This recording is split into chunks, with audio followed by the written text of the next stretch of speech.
Hello class, welcome to Algebra Lesson 6-1, Day 2. Today we are going to talk about rational exponents and properties of exponents. So we're going to pull everything that we learned in yesterday's video, all of those properties of exponents. We're going to tie them in with the rational exponents. So by the end of this lesson, you should be able to use the properties of exponents to solve equations with rational exponents. All right, so first let's practice writing a radical. So just a reminder, the radical is like a square root symbol or a cube root symbol.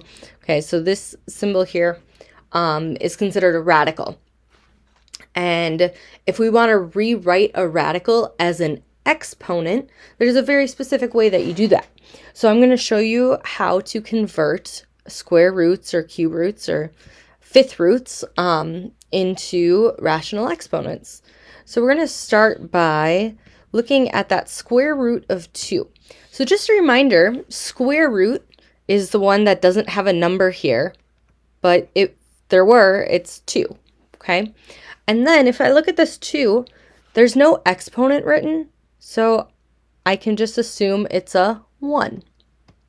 So the way that you would write this using rational exponents, you would take your base, so in this case, this is your base, and then you write the inside power over the root number.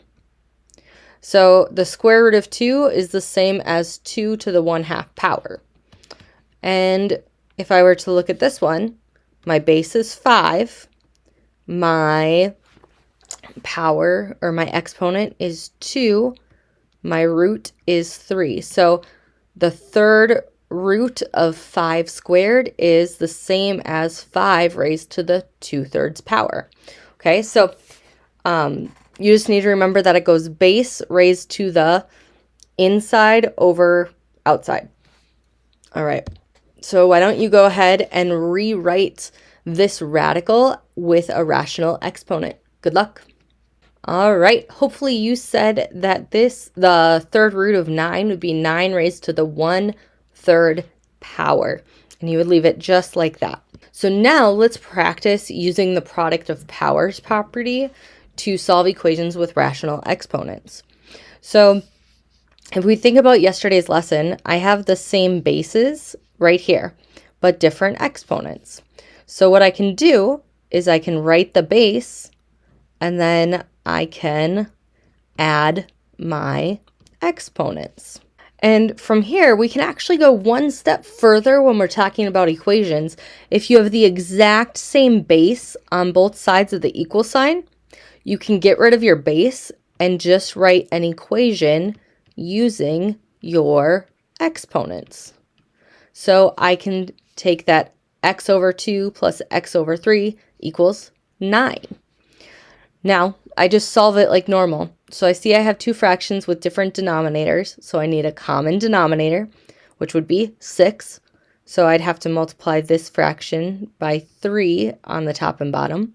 So I'd have 3x over 6 equals, and I'd have to multiply this by 2 on the top and bottom. Oh, sorry, this should not be an equals. That should be a plus. My apologies. Let me grab the eraser quick. So I'd say plus 2x over 6 equals 9. So if I add those together, I get 5x over 6 equals 9. And then I kind of ran out of space. So I'm going to say 5x over 6 equals 9. I'm going to multiply that 6 over. So I have 5x equals 54. And then I divide by 5, and I get x equals 10.8. And that would be your final answer. Okay, so just to summarize again, since I had the same base, I could add my exponents. And since I had the same base on both sides of the equal sign, I could get rid of the base and just add the exponents, set the exponents equal to each other, okay? I had to get a common denominator, so that's what I did with the 6, and then I solved it like a normal equation. So why don't you go ahead and find the solution of 2 raised to the x over 4 power times 2 raised to the x over 6 power equals 2/3. Good luck. All right, hopefully you ended up with an answer of x equals 7.2. Your work might look a little different than mine. I chose to do a denominator of 24, but I could have also done a denominator of 12. Okay, so you could have had different numbers here towards the end, but you should still have ended up at x equals 7.2. If you didn't, please be sure to ask for some help. I'm happy to help you. All right, let's move on to our next example. So now, what is the solution of 27 raised to the x minus 4 equals 3 raised to the 2x minus 6? Okay, so now you can see our base numbers are different. I have a 27 and I have a 3. So what you always want to do is you want to think, look at your smaller number, and you want to think, can it multiply into that other number? So if I think about it, 3 times 3, that gives me 9, times 3, that gives me 27. So 3 to the third power equals 27. So the way that you solve this ends up being close to the same, but just slightly different. So instead of writing that 27, I want to match my base number. So I'm going to write 3 to the third, but then I have to put the x minus 4 in parentheses, okay? Because I replaced 27 with 3 to the third, and now my bases match. So I have 3 times the x minus 4 equals 2x minus 6. Or 3x minus 12 equals 2x minus 6. If I subtract 2x from both sides, I get x minus 12 equals negative 6. If I add 12 to both sides, I get x equals 6. And that is my final answer. Okay, so the same thing as the last slide, but one step before that process. Okay, so you just have one additional step. Now I want you to, actually no, just kidding, not yet. I want to show you another problem that's similar. Okay, so sometimes you'll have a fraction, and we're going to change the way that we write the fraction. So I'm going to start with the 1 over 25, because I know that the square root of 25 is just 5, right? But since it's on the bottom, that means it's a negative 2 power. So I'm going to rewrite it as 5 to the negative second power. And then in the parentheses, I put the exponent that was written. Now I want to think, how do I get to 125? Well, 5 times 5 is 25. And 25 times 5 is 125. So this is 5 to the negative third power. And then I have the exponent that was already there. So now I have matching bases, and I can just take my exponents and set them equal to each other. So I'm going to say negative 3 times a negative x over 2. That just becomes 3x over 2 equals negative 2 times negative x over 3. That becomes 2x over 3. And then negative 2 times negative 2 becomes a plus 4.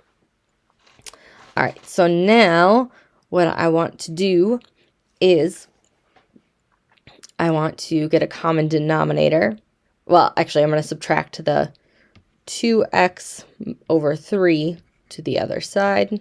And I'm going to get a common denominator. So the common denominator would be 6. So I multiply this one by 3. So I have 9x over 6 minus, I'd multiply this one by 2 in order to get that 6 on the bottom. So that would become 4x. So 9x minus 4x is 5x over 6 equals 4. So 5x over 6 equals 4. Multiply both sides by 6. I have 5x equals 24. And then I'm going to just divide by 5. So I have x equals 4.8. Okay, so pretty similar to the last question. The only difference is that you have to rewrite it using a negative exponent.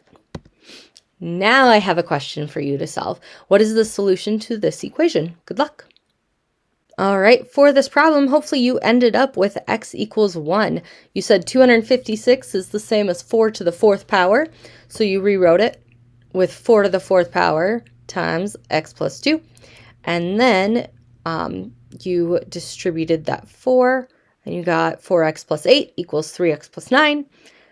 Subtract 3x from both sides, you're left with x plus 8 equals 9. Subtract 8 from both sides, you're left with x equals 1. All right, now let's look at our next example.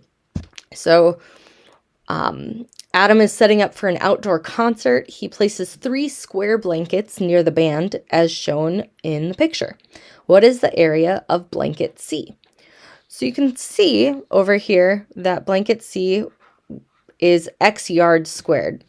So remember, if you're finding the area of a square, it's the side times the side. And then if we think about this one, like blanket B, we know that it's 8 yards squared. So that would be the square root of 8 times the square root of 8.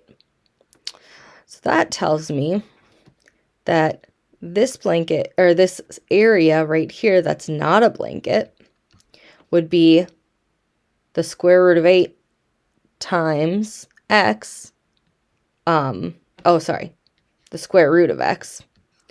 The square root of x would equal 12. So I'm going to say the area of that empty space can be used to help solve for this length. So I'm going to say 12 equals length times width. So the square root of 8 times the square root of x, which if we rewrite this, that's 8 to the 1/2 power times x to the 1/2 power. Now, since they're both to the 1/2 power, what I can do is I can say 8x to the 1/2 power. And what's great about that is now I can start kind of manipulating some things. So remember, with equations, what you do to one side, you must do to the other. So if I want to get rid of this square root, this 1/2, I could multiply it by 2, because that would 1/2 times 2 makes this exponent 1. That means I have to square this side as well. So now I have 144 equals 8x. And then from there, it's pretty straightforward. You divide by 8 on both sides, and you have x equals 18. So that means that this blanket is 18 square yards. Okay. All right, let's take a look at our last example for the day. Now we're going to talk about using the quotient of powers property to solve equations. So just a reminder, quotient of powers is where you subtract your exponents. So the first thing I'm going to do is I like to add an exponent to any numbers that don't have one written, even if it's just a 1.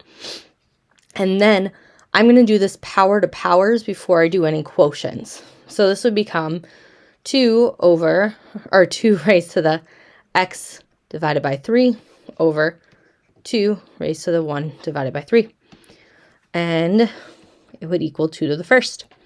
Then from here, I subtract my exponents, and they have the same denominator for their fractions, so that's fantastic.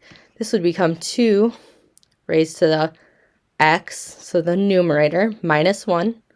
So numerator minus numerator over the same denominator equals 2 to the first. And then from there, it just becomes x minus 1 over 3 equals 1, because we have the same base, we can get rid of the number. So then I multiply both sides by 3, and I get x minus 1 equals 3. Add 1 to both sides, I get x equals 4. So that's how you do this type of problem. And just so you know, just so you're aware, sometimes these bases won't match, and you'll have to do the same process that you did like back here, where you have to get the bases to match first before moving on to this process, okay? And then here is the concept summary with all of the kind of like little pictures and everything to help you remember how to do each of these different problems. If you have questions about anything in this video or anything at all, please feel free to reach out for some help. I'm happy to help you. I hope you have a great day.